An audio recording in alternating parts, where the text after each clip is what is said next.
우리 주님의 은혜와 평강이 여러분과 함께 하시기를 소망합니다.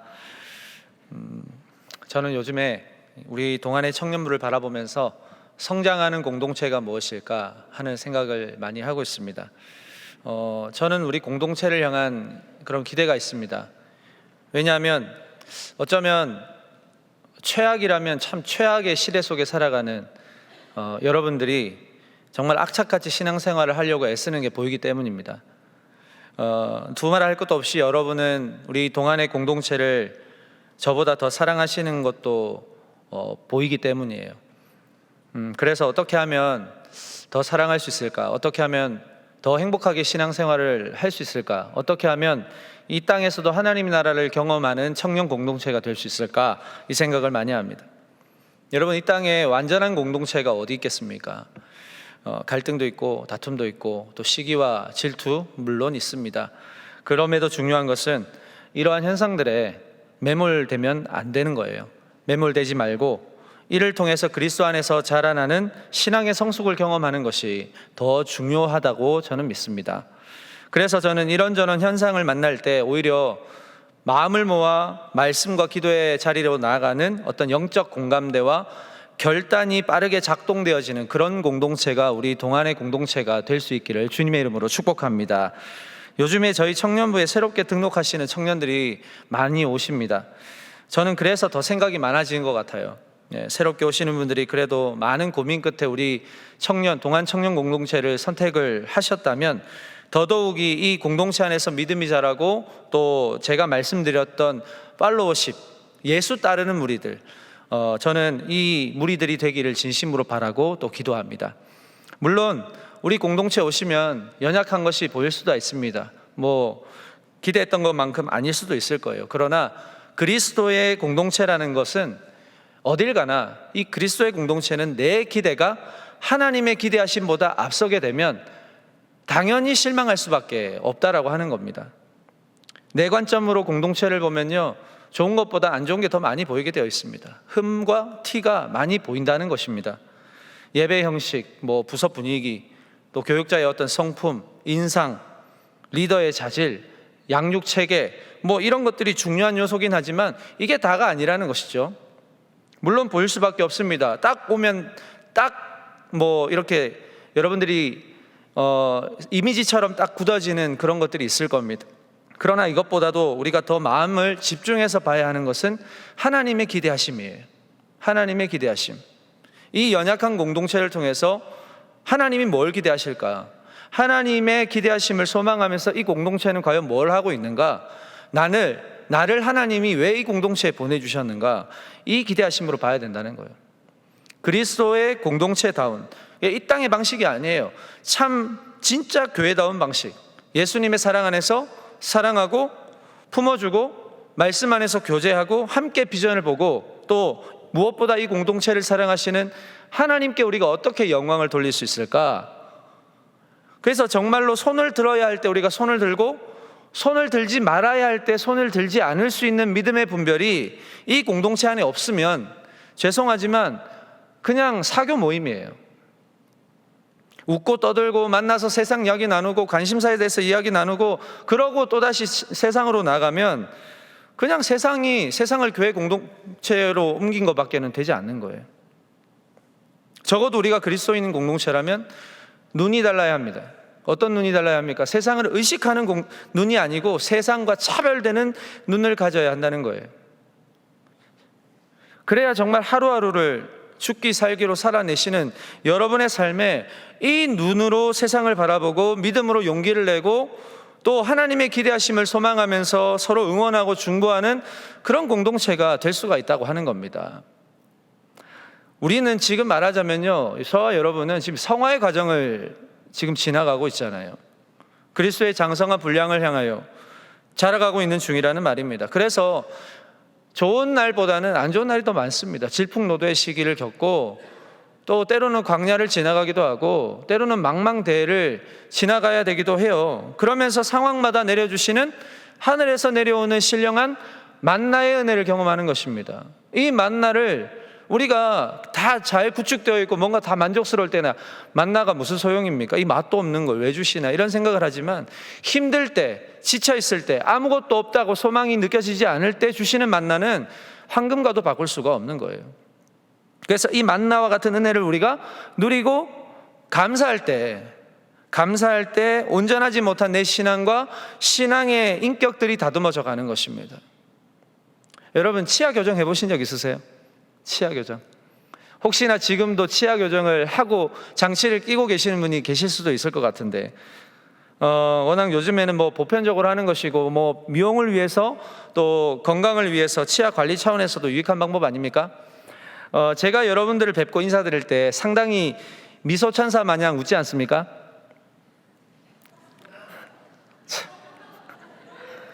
예, 감사합니다. 아멘 하신 분 축복합니다. 뭐 인정하지 않으셔도 어쩔 수 없어요. 근데 여러분, 저도 알고 보면 치아 교정한 사람입니다. 예, 모르셨죠? 너무 자연스러우니까, 그죠? 예전에는 제가 덧니가 양쪽으로 나서 참 볼만했습니다, 여러분. 예전에 교육전도사 때 제가 유년부 사회 갈 때 아이들이 저한테 붙여준 별명이 있어요. 드라큘라. 이 하나님 말씀 전하러 갔는데 드라큘라가 웬 말입니까, 여러분? 되게 비웃는 여러분, 웃으면 양쪽 옆에 있는 이 송곳니가 막 잔뜩 화가 나 있어가지고 웃지를 못하는 거예요. 저한테는 엄청 큰 콤플렉스였습니다, 여러분. 네. 덧니 안 나보신 분은 말을 하지 마세요. 네. 감사하게도 이 콤플렉스를 하나님이 아시고 이 교정하도록 은혜를 주셔가지고 한 4년 동안 이 계속 치아 장치를 하면서 나름대로 고군분투를 했어요. 그 결과 이렇게 치아가 가지런해지고 치아 관리가 용이해지고 또 많은 분들에게 자신 있게 활짝 웃을 수 있는 미소천사가 되었습니다. 여러분, 나중에 저와 인사하실 때 막 치아만 유독 보지 마세요. 부끄럽습니다. 예. 여러분, 그 교정의 과정이요, 생각을 해보니까 정말 힘들었어요. 왜냐하면 여러분, 평소에도 치과 한번 가는 게 쉽습니까? 정말 가기 싫잖아요. 냄새도 싫어요, 냄새도. 치과 종사하시는 분들 죄송합니다. 싫어요. 그래서 저는. 그런데 제 집 드나들듯이 막 드나들어야 되고, 또 교정기도 맨날 관리해야 되고, 식단도 조절해야 되고, 뭐 이런 찐득찐득한 것도 먹지도 못해요. 그리고 수시로 통증이 찾아옵니다. 아파요. 번거로운 상황들, 불편한 상황들 다 참아야 됩니다. 그러나 여러분, 참을 수 있는 이유가 있어요. 왜 그럴까요? 건강하고 환하게 웃을 수 있는 그날을 위해서. 네. 여러분, 이 치아 하나도 교정을 하게 되면 삶의 질이 이렇게 바뀌는데, 그렇죠? 하물며 여러분, 신앙생활은 오죽하겠습니까? 내 마음대로 살고자 하나님으로부터 독립을 선언한 이 죄로 말미암아 하나님과 연결이 끊어진 우리, 그래서 죄가 사람의 마음을 파괴하고 또 지배하고 있을 때 하나님께서는 포기하지 않으시고 독생자 예수 그리스도를 이 땅에 보내주셔서 그 아들의 피로 단 한 번에 드린 그 제사, 그것으로 끊어졌던 하나님과의 관계를 다시 연결시켜 주셨잖아요. 그러면서 지금까지 죄로 말미암아 삐뚤삐뚤하게 마치 부정교합처럼 돼 있었던 내 인격과 성품이 예수 그리스도의 사랑과 열정으로 인해서 조금씩 다듬어져 교정되어 가는, 그것이 바로 성화의 과정이에요. 지금도 우리가 그 과정을 겪고 있다는 이야기예요. 결국 내 힘으로 교정이 됩니까? 안 되는 겁니다. 우리의 속사람, 우리의 신앙은 반드시 예수 그리스도를 통해서 교정이 돼야 됩니다. 그러나 그 과정이 참 힘들다는 것입니다. 왜 그렇습니까? 여전히 과거로 돌아가려고 하는, 과거의 습성으로 돌아가려고 하는 내 죄성이 자꾸 남아있어요. 그래서 예수님의 성품을 따라가려고 했을 때마다 여전히 내 안에 있는 내 고집, 이기심, 내 지식, 이런 것들이 자꾸 반작용하는 거예요. 반작용. 그래서 계속 다투는 것이죠. 여러분, 그래도 어떻게 합니까? 싸워나가야죠. 싸워나가야 됩니다. 다른 방법이 없습니다. 예수님을 향하는 그 길목에 맞은편에서 거센 폭풍우처럼 몰려오는 그런 것들이 불어와서 내 발걸음을 더디게 만들지라도 우리는 계속 나가야 하는 거예요. 왜 그렇습니까? 예수 그리스도께서 나의 최종 목표가 되시기 때문이에요. 믿으십니까? 그러면서 여러분, 버티는 힘이 생기는 것입니다. 그리고 방법을 터득하는 것입니다. 신앙생활에서는 이러한 시간들이 반드시 있어야 한다는 것입니다. 그러면서 느끼는 거예요. 아, 내가 할 수 있는 싸움이 아니구나. 하나님께서만이 가능하게 하시는 싸움이라는 것을 보게 되는 거, 이게 누구나 겪어야 할 신앙의 과정이라는 것이에요.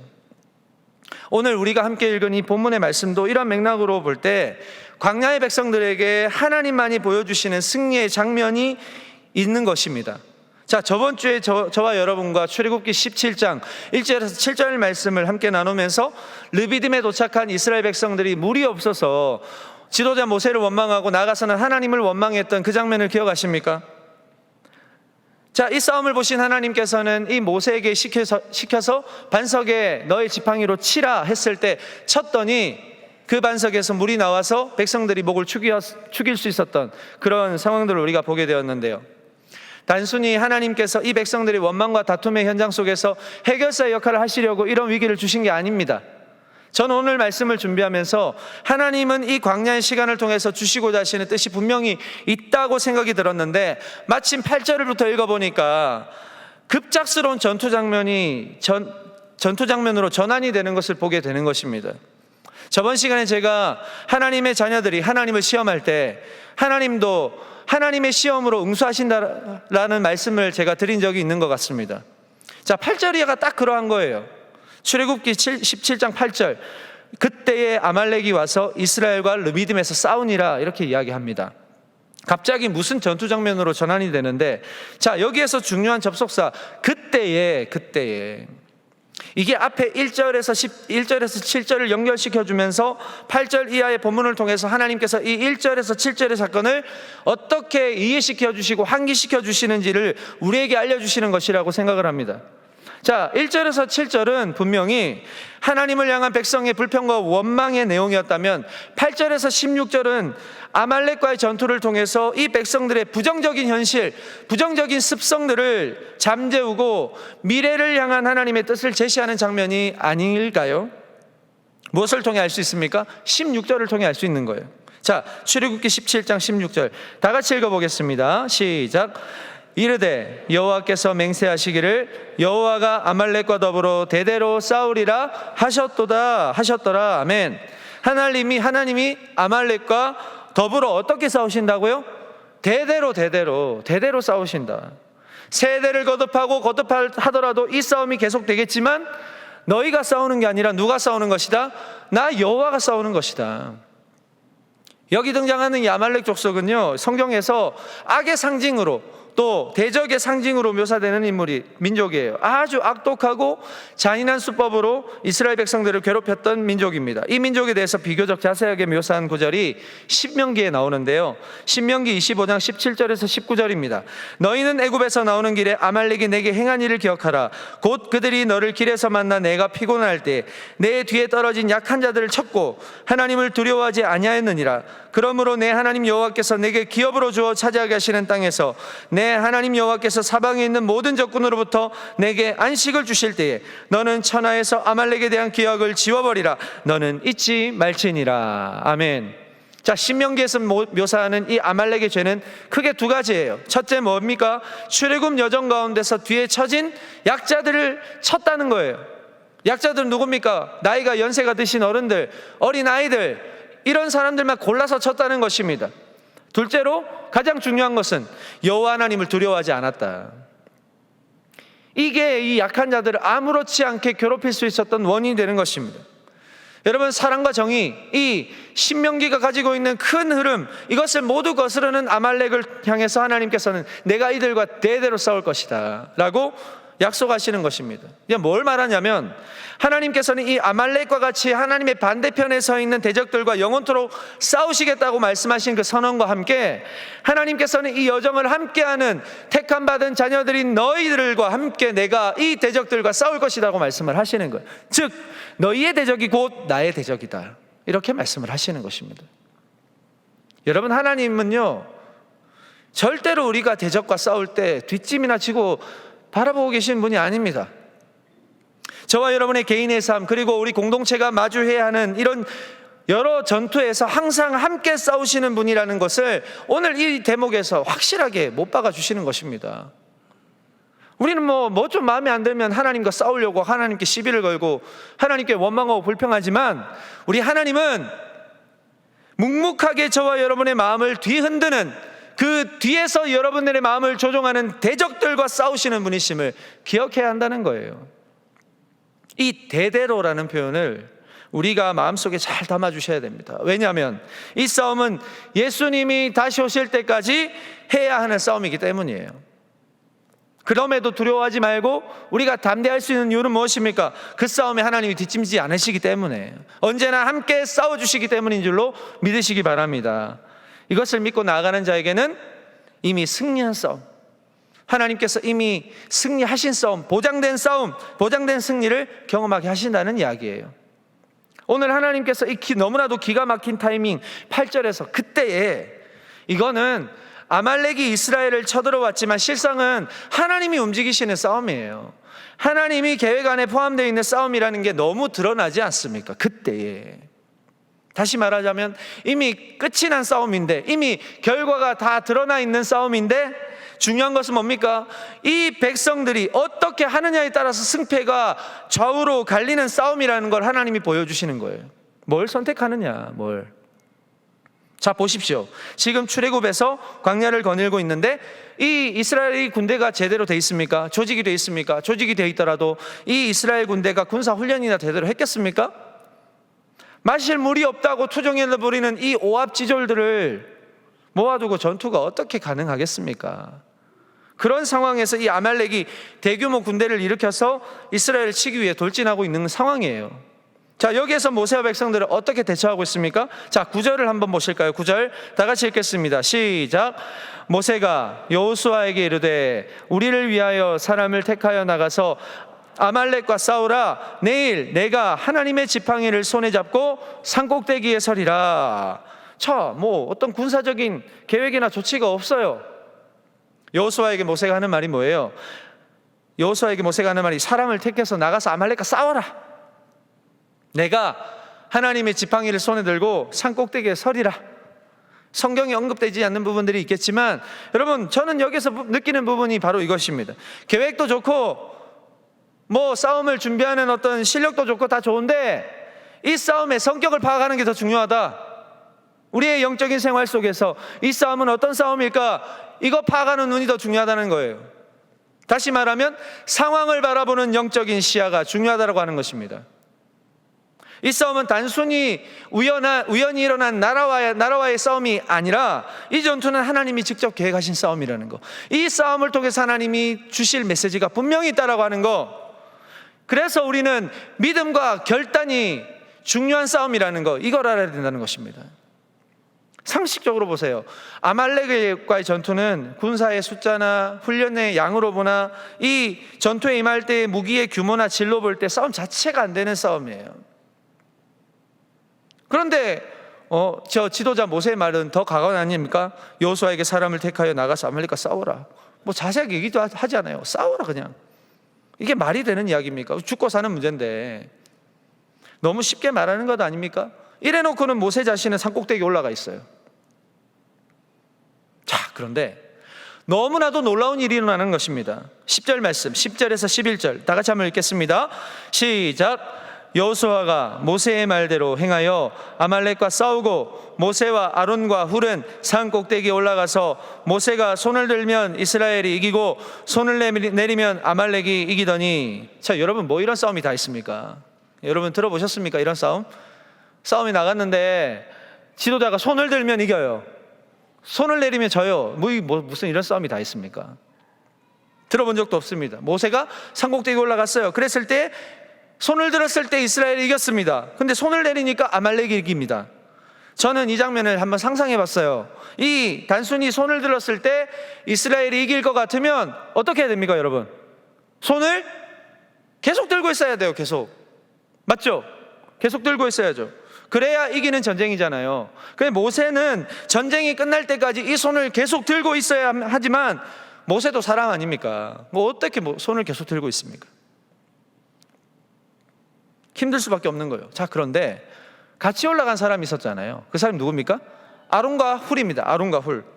자, 이들이 어떻게 하는지 보십시오. 12절입니다. 같이 읽어보겠습니다. 시작. 모세의 팔이 피곤함에 그들이 돌을 가져다가 모세의 아래에 놓아 그와 그 위에 앉게 하고 아론과 훌이 한 사람은 이쪽에서 한 사람은 저쪽에서 모세의 손을 붙들어 올렸더니 그 손이 해가 지도록 내려오지 아니한지라. 아멘. 느낌이 오십니까? 하나님이 뭘 원하시는지 느낌이 오시나요? 이 전쟁은 분명히 손을 들면 하나님이 이기게 하시는 싸움이라는 것을 보여주셨습니다. 자, 그런데 중요한 것은 이 승리를 맛볼 수 있는 선택을 누가 하느냐? 누가 하는 것입니까? 이스라엘이 하는 것입니다. 이 승리의 비결을 모세는 알았어요. 그래서 손을 드는 선택을 했습니다. 그런데 모세는 혼자 손을 들고 있기에는 역부족이었습니다. 그때 누가 들어줬습니까? 같이 아론과 훌이 도와줬습니다. 뭘 말하는 것입니까? 우리의 삶에, 우리의 신앙 속에는 공동체, 동력자가 필요하다는 이야기예요. 하나님이 원하시는 하나님의 나라를 세워가는 방법은 공동체가 함께 연합해서 하나님의 승리를 함께 쟁취하고 기뻐하는 것입니다. 승리의 방법이 손을 드는 것이라면 그냥 손을 들면 되는 거예요.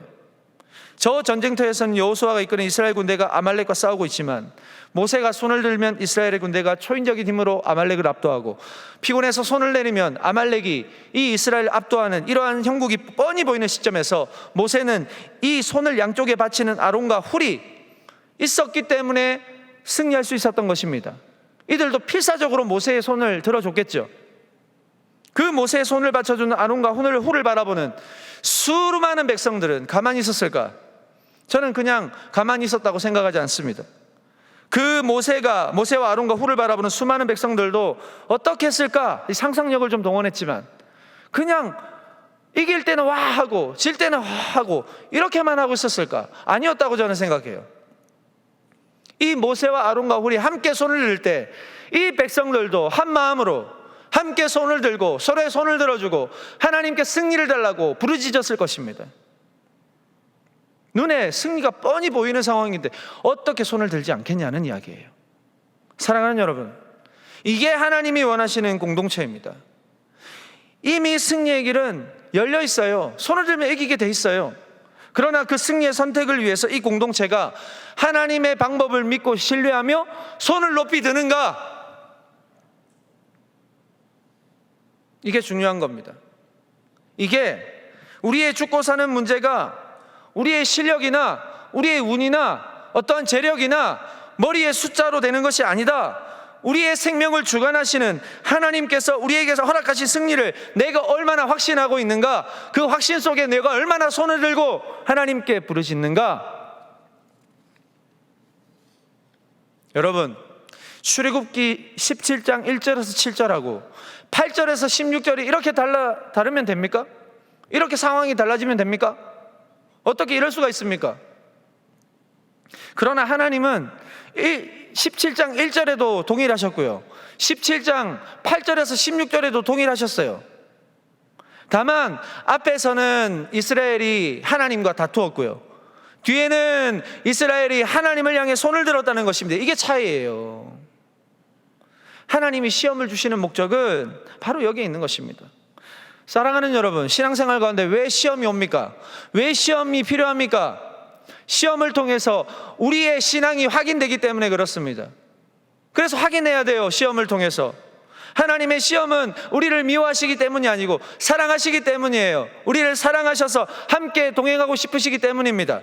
나를 살리시기 위해서 만들어주신 선물이에요. 그리고 나를 성장하기 위해 반드시 필요한 과정이라는 이야기입니다. 시험 들었다고 해서 절망만 하지 말고 내 생각대로 안 풀린다고 해서 주저앉지만 말고 공동체 안에서 어떤 갈등이 있는데 이게 해결이 안 돼서 고민만 하지 말고 하나님이 오늘 이스라엘 향해서 어떠한 것을 원하셨는지를 똑똑히 보자는 이야기예요. 보자고요. 과거에 이러한 하나님이 하신 일을 우리가 알지도 못하고 보지도 못하면 어떻게 현재에도 하나님이 어떻게 우리에게 승리를 하게 하시는지 우리가 어떠한 행동을 해야 되는지 모르잖아요. 알자고요. 이제 뭘 말합니까? 결국 공동체의 문제는 공동체적으로 해결하시는 분이 우리 하나님이시라는 것입니다. 각자의 역할 속에서 각각 하나가 되게 하시는 하나님의 방법으로 해결을 하시더라는 거예요. 하나님 아말렉 못 이기셔서 우리를 지키시겠어요? 공동체적으로 해결하시려고 아말렉과의 전투에 참전하는 지체들도 있을 거예요. 그러나 그 참전하는 용사를 위해서 두 손 높이 들어야 되는 지도자들도 분명히 있어야 돼요. 그리고 그 두 손을 높이 드는 지도자를 바라보는 다른 지체들도 구경꾼이 아니고 너나 할 것 없이 두 손을 높이 들고 하나님께 부르짖어야 하는 그런 지체들도 있어야 된다는 이야기예요. 이러한 것들이 한데 모일 때 우리가 공동체 승리를 맛볼 수가 있는 것입니다. 어떻게 뒷짐지고 있습니까? 여러분, 공동체 안에서 가장 위험한 일이 뭔지 아세요? 공동체의 문제를 나의 문제로 인식하지 않는 거, 이게 제일 위험한 일입니다. 공동체의 문제를 나의 문제로 인식하지 않아요. 이게 가장 위험해요. 나는 갈등 안 했는데, 나는 거기 당사자가 아닌데, 이러한 생각으로 있는 거예요. 여러분이 절대로 공동체의 문제 앞에서 어떤 사람도 예외가 될 수 없습니다. 우리는 세상과 달라야 돼요. 세상을 살아가는 관점이 달라야 돼요. 세상을 살아가는 목적이 달라야 합니다. 승리의 비결을 알았잖아요. 두 손을 들면 되잖아요. 함께 드는 것이잖아요. 누구 한 사람, 목사님만 들어요? 전사님만 들어요? 리더십들만 들어요? 아니에요. 다 같이 들어야 된다는 것입니다.